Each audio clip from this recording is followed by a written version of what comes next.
Hello guys, season greetings. Okay, here is another real life physics question in Christmas. It's very simple and interesting.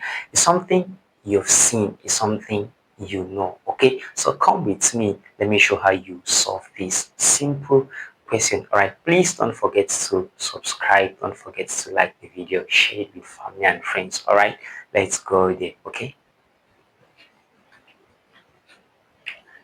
a Christmas bell hanging in a church swings like a simple pendulum.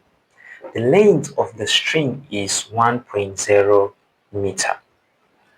Calculate the period of oscillation. B. How many complete oscillation occur in 1 minute? Okay, as usual, let's bring out what is given in the question. Here is my length. Okay, so I have my L is 1.0 meter.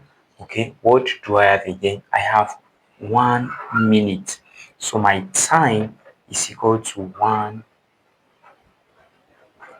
minute. Okay, now we need to recall what is the relationship between the period and the length.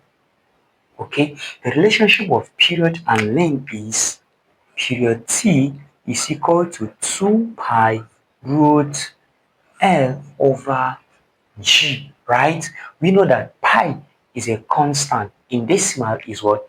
3.142. And G is acceleration due to gravity, which is what? 10 meter per second square. So my G is 10 meter per second square, right? So if I substitute in this equation, what I'm going to have here is 2 times my pi is 3.142 times root my length is 1 over 10, right? I'm going to have t is equal to, if I multiply this times this, what I should have is 6.284 times root 0.1, right?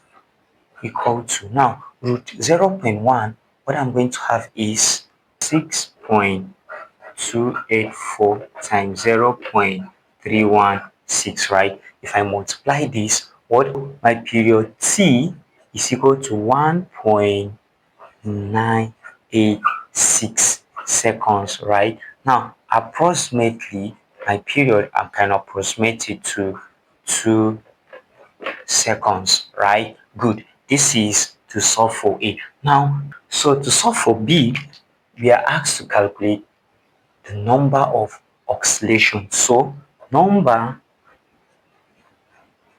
of oscillation is equal to time over period, right? Now, my time is what?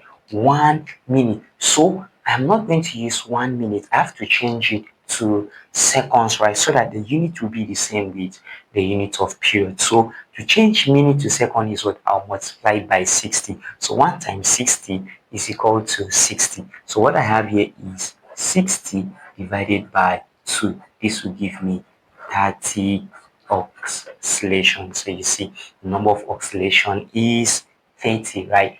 So you see, very simple. Okay, enjoy your Christmas season. Don't forget to subscribe, like the video, share it with family and friends. Merry Christmas. Stay back.